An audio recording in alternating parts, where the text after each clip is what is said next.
We are continuing our coverage tonight on the Cybertruck explosion in Las Vegas. We know the driver of that truck, 37-year-old Matthew Livelsberger, lived in Colorado Springs. One of the addresses he was associated with was this home on Carvel Grove in the Stetson Hills neighborhood. You saw it first on News 5 last night when FBI agents surrounded that area. Well, today we learned Livelsberger's wife owns the home. We'll get to that scene in just a moment. But first, today law enforcement said Livelsberger detonated explosives in the trunk within 17 seconds of pulling into the valet lane of the Trump International Hotel on the Vegas Strip.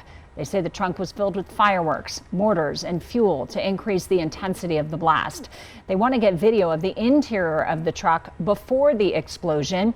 7 people nearby had minor injuries. Investigators say he took his own life moments before the blast. Our Maggie Bryan has been learning more about the investigation happening in Colorado Springs and speaking that is with people in the Stetson Hills neighborhood that knew him. She is joining us live tonight with the latest. Maggie.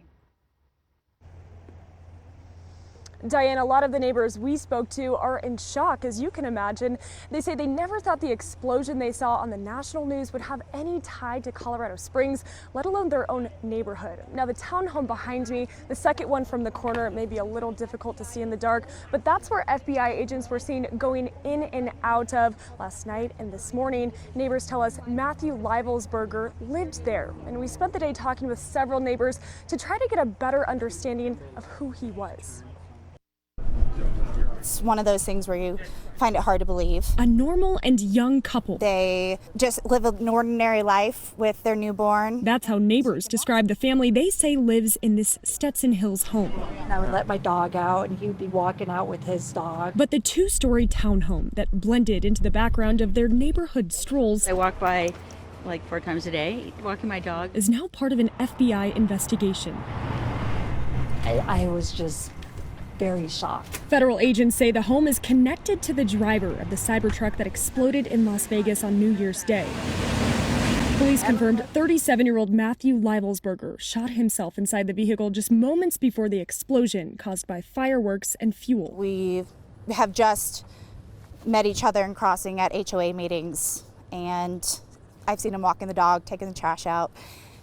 Normal neighborhood things. Kenny Mack lives right behind the townhome now under investigation and says she's had more interactions with Livelsberger's wife. We just started working out together at the gym. She just had a baby. She has a newborn. I'll be honest, I feel unsafe right now, a little uneasy. Cindy Helwig, directly across the street, says her conversations with Livelsberger were friendly and mostly about cars. He sold a Mustang. I don't know what year this Mustang was, but we talked a lot about that. I would see him in his uniform. Yeah, but we never talked about his military career. Other residents down the street noting the contrast of flashing lights in their otherwise quiet neighborhood. That absolutely never happens. It's just your typical suburbia. And most everyone sharing feelings of sadness as we start 2025 off with tragedy across the nation. It just seems to be the world we live in these days, where people have to express themselves with more violent approaches as opposed to getting help and figuring out a better way to do things.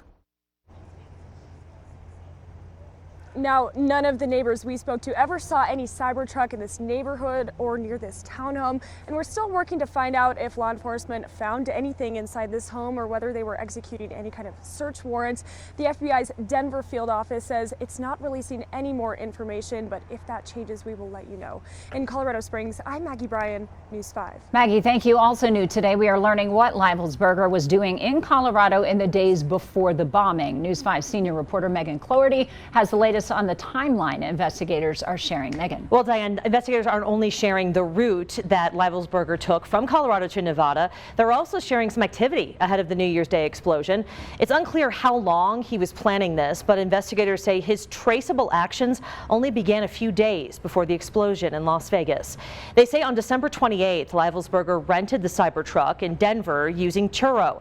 2 days later, on December 30th, the ATF confirms that Livelsberger purchased 2 handguns that investigators found inside the Cybertruck, a Desert Eagle 50 caliber semi-automatic pistol, and an SLR model B30 semi-automatic firearm. We asked the ATF if they could identify where those guns were sold, and they cannot. On the same day, Livelsberger charged the Cybertruck at this charging station in Monument. They did not offer a time, but investigators say if you remember seeing a Cybertruck at this charging station, you may have something they can use. We're looking to try to identify them because their vehicles would have also had cameras that would have taped anybody in and around them. We're trying to get people that may have been in the same locations at the same time that have video on their vehicle that could provide that video to us as well.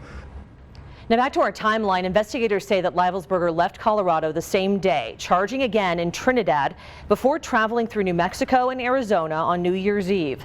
They say they tracked him in Kingman, Arizona at 5:30 a.m. on New Year's Day and that he arrived in Las Vegas 2 hours later. Investigators in a press conference today said that Livelsberger drove through the valet lane of the hotel around 7:30 in the morning and then left, returning an hour later and detonating the bomb. The FBI says it's following up on thousands of tips and considers this a global investigation. However, so far, investigators say there's no clear motive for the bombing at the Trump Hotel. Megan Cloherty, News 5.